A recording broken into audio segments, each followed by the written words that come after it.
Assalamualaikum warahmatullahi wabarakatuh. Teman-teman, akhir-akhir ini kita banyak banget nih mendengar berita tentang orang-orang yang mengakhiri hidupnya dengan cara bunuh diri. Hal ini bisa terjadi teman-teman karena berdasarkan kekecewaan. Kekecewaan dengan lingkungan, tentang keadaan sekitar ataupun keluarga. Dan menurut saya teman-teman, kekecewaan yang paling berat adalah kecewa kepada Allah. 2020. Di saat itu adalah tahun di mana COVID melanda Indonesia. COVID menjadi momok yang amat sangat menakutkan bagi kita semua. Dan kata-kata menakutkan bagi saya berubah menjadi kata kehilangan. 2020. Orang yang saya panggil dengan sebutan ayah meninggal dunia.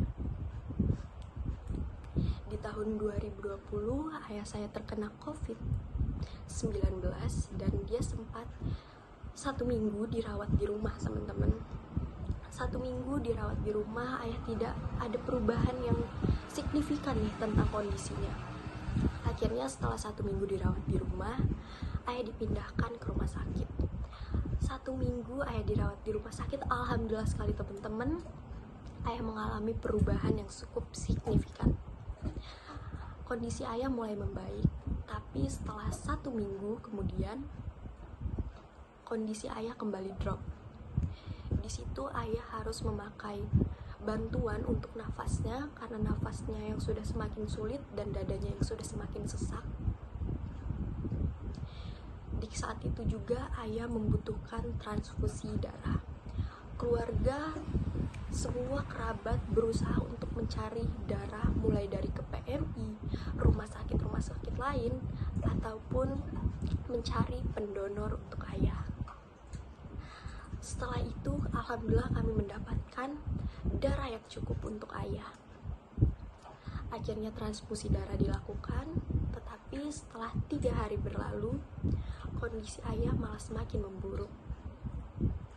Ayah sempat mengirimkan pesan ke grup WhatsApp keluarga. Beliau mengatakan, ayah mau pulang. Di situ keluarga berusaha menyemangati ayah dengan kata-kata, ayah pasti bisa, ayah pasti kuat, ayah pasti sembuh. Di situ semua keluarga berdoa untuk ayah, menyemangati ayah. Tetapi 3 hari dari ayah mengirimkan pesan di WhatsApp keluarga, di situ keadaan ayah semakin memburuk, teman-teman. 3 hari setelah itu ayah menghadap Sang Pencipta. Tetapi sebelum ayah menghadap Sang Pencipta, ibu sempat masuk ke ruangan ayah dan memeluk ayah. Tepat di pukul 1:30 malam, ibu keluar dari ruang rumah sakit, ibu berlinang air mata, dan ibu mengatakan, ikhlas ya nak, ibu sudah menemani ayah sampai akhir. Luar biasa sakit, luar biasa hancur teman-teman rasanya. Di situ saya merasa marah, saya merasa, kenapa Allah ambil ayah? Padahal saya sudah berusaha, keluarga sudah berusaha, tetapi kenapa hal ini masih terjadi? Di tahun itu, saya tidak lagi melakukan kewajiban-kewajiban saya, teman-teman. Saya meninggalkan sholat, saya melepas hijab saya. Sampai ada waktu di mana teman saya berkata, Dita, pulang. Lo udah kejauhan, ambil wudhunya. Sejak saat itu saya merasa semakin hancur, teman-teman. Tapi di situ pun saya menyadari bahwa benar apa yang sudah dikatakan teman saya.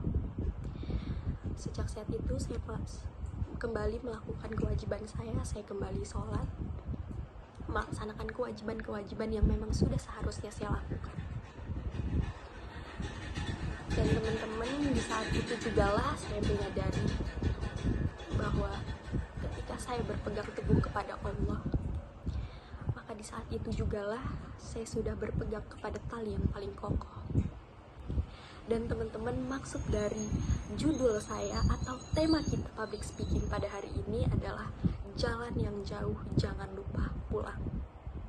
Sejauh apapun rasa kecewanya, sesakit apapun yang dirasakan, tempat bersandar tetaplah kepada Allah, teman-teman. Nah, buat teman-teman yang lagi ngerasa kecewa, entah untuk dalam hal apapun itu, teman-teman, tetap ingat satu, tempat pulangnya adalah Allah. Sekian public speaking dari saya, teman-teman. Buat teman-teman yang mau nanya lebih lanjut, bisa langsung kita bicarain nanti. Dan silakan teman-teman bertanya tentang apapun yang teman-teman mau bicarakan atau teman-teman mau sharing apa. Saya membuka tempat diskusi. Sekian dari saya, Dita Rizkia. Terima kasih.